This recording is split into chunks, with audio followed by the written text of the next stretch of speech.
revelação dessas coisas.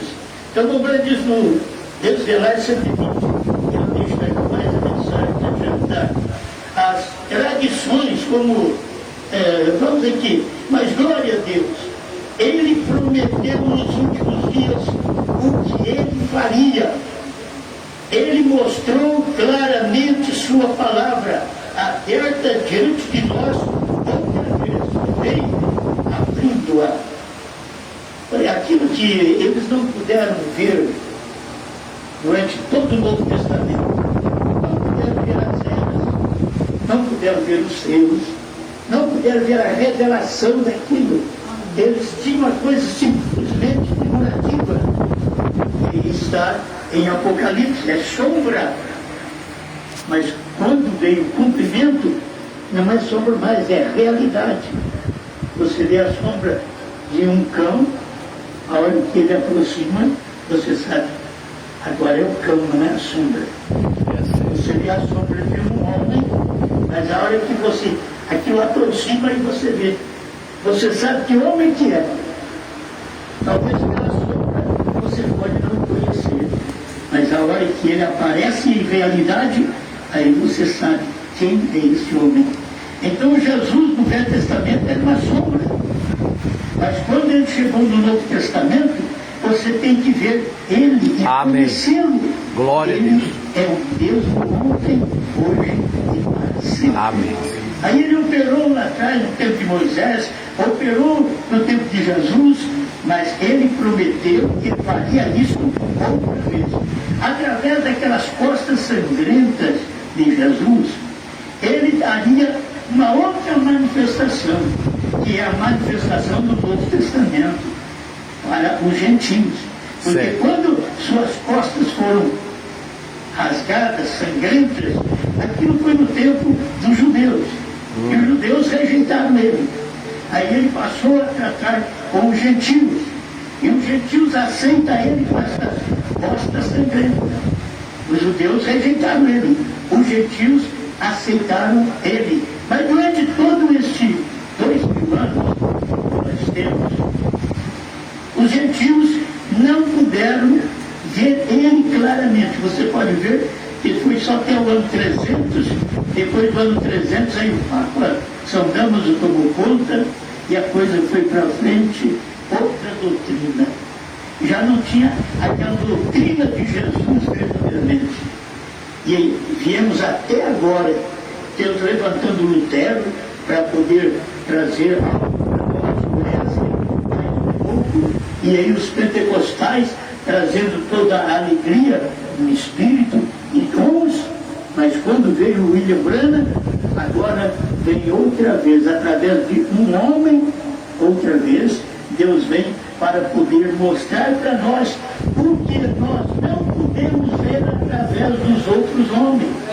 Moisés não podia fazer isso para nós. Moisés não podia revelar para nós o destino. Moisés é judeu.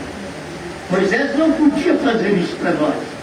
Jesus veio no seu dia e foi rejeitado pelos judeus. Aí ele passou a tratar com os gentios, dando uma oportunidade para nós. Quando os judeus rejeitaram a Cristo, foi uma oportunidade que Deus deu para nós entrarmos. E se nós vermos agora, quando a América do Norte rejeitou a revelação, rejeitou os 7 selos, como o irmão Branham diz, eu vou perder mais de 10 mil de meus amigos. Ele não devia perder, tinha que ganhar. É na América. Jesus também não era para perder, era para ganhar, mas perdeu. Ele perdeu. Os judeus, não quiseram ele. Mesmo ele não sendo judeu, nem gentil, diz o irmão Branham, ele era Deus. Você não pode colocar Deus numa nacionalidade. Deus manifesta numa nacionalidade, mas quando ele veio como Jesus Cristo, não tem uma nacionalidade, você não tem que dizer, como muitos creem, que ele era judeu. Ele não era judeu, ele era Deus. Por isso que eles não entenderam, por isso que eles não tiveram a revelação, que ele era Deus conosco. A Bíblia diz que ele era Emmanuel, que ele era Deus conosco, que ele era Pai da eternidade. Amém. Amém? Então, não vamos falhar nisso aqui. Essa luz, cada um de nós precisamos ter.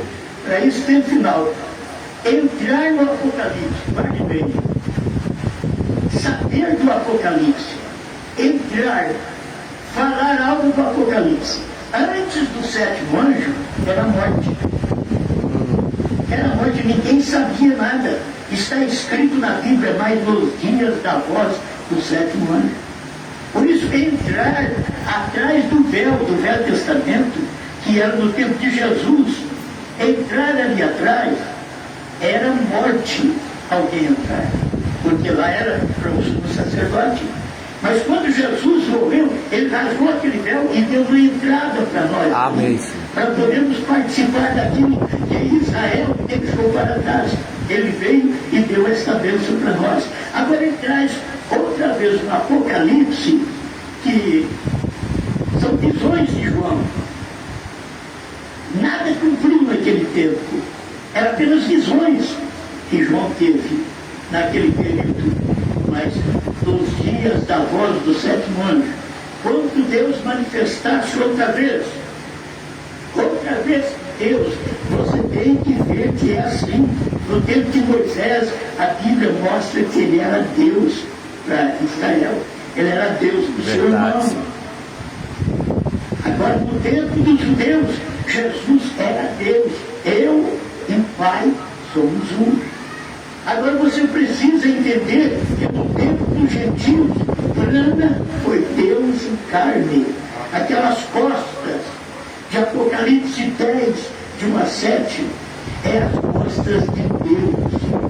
Entende? Por isso Jesus manifestou naquele monte e ele manifestou a cabeça. Porque o corpo está na terra, é a igreja. Por isso ele desceu para a terra, porque tinha que unir com o corpo. Vocês estão entendendo? Porque ele é a cabeça, Cristo é a cabeça. E ele teve que descer para poder unir a igreja ao corpo. E o corpo estava aqui com um profeta. Se você não está ligado àquele corpo profético da revelação, é por isso que não vê nada das eras, não vê nada dos seus, não vê nada do novo nome, não vê que a era terminou para revelar essas coisas.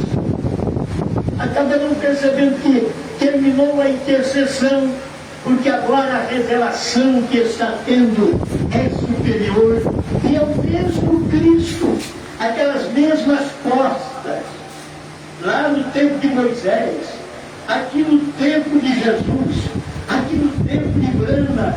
Eu não estou falando apenas do homem Brana Fábio, mas Deus manifestado no homem. Eu não falo do Moisés Fábio, mas daquele que Deus manifestou nele. Você sabe, o 130 que irmão Brana fala sobre Moisés, ele diz assim, o desvelar de Deus. A verdadeira palavra, Deus havia escrito e ela estava com Moisés. A verdadeira palavra estava com Moisés. Deus tinha escrito. A verdadeira palavra era Jesus, não estava nem com Jesus, era Jesus. A verdadeira palavra estava com Brana. Você não pode mudar essa manifestação que Deus teve no tempo de Jesus, que foi Deus mesmo em carne. Certo? Obra do Espírito Santo. Você não pode mudar. Isso é superior a todas as manifestações. Mas quando ao fazer algo, o próprio Jesus diz, aquele que crê em mim fará as obras que eu faço e obras maiores ainda fará, porque vou para o Pai. Amém. Ele voltaria à condição original e a igreja teria obras maiores, como foi feito através do ministério de um homem, Apocalipse 10, de 1 a 7, São João 14, 12, para nós. Observe que ela estava com Moisés, a palavra, e estava pronta para ser manifestada, e era a palavra para eles, para o povo judeu. Ele era a palavra viva, Moisés era a palavra viva, escondida velou a si mesmo. Moisés havia colocado um véu sobre a sua face. Você sabe que eles não puderam olhar direto no rosto de Moisés. Porque não dava para olhar, porque brilhava muito. Verdade. O rosto de Moisés. Moisés não podia ver o rosto de Deus. Viu as costas. O povo agora não podia ver a face de Moisés, porque brilhava muito e ele ficou pedido. Fale Deus contigo, Moisés. E você fala conosco, porque ali estava falando direto com o povo, e o povo não aguentou. Deus direto, através do profeta Moisés. Teve que Deus falar com Moisés, e depois Moisés pegar aquilo e dar para o povo. Essa é a maneira que Deus veio condescendendo, diz o profeta, ele usa essa palavra. Ele vem condescendendo, ele vem descendo ao nosso alcance. Amém. Ele veio até Moisés, de Moisés ele veio Cristo, mas é do nascimento sobrenatural, obra e graça do Espírito Santo, mas aqui ele veio mais baixo ainda. Que aquele veio no tempo de William Branham, era um homem igual a nós mesmos. Amém? Amém. Para vocês verem o trabalho da costa sangrenta do Senhor Jesus para poder trazer uma igreja que fosse liberta por ele, pelo sangue dele, e ele pudesse trabalhar através destes homens, através do seu sangue. Amém. Amém. Ele era a palavra viva, escondida. Veloz mesmo, Moisés havia colocado um véu sobre sua própria face. Por quê? Ele era a palavra. Amém. Até que a palavra fosse feita conhecida, Moisés, ele mesmo que tinha velar a si mesmo. Amém? Vê você isto? Veja onde for que estiver a palavra, ela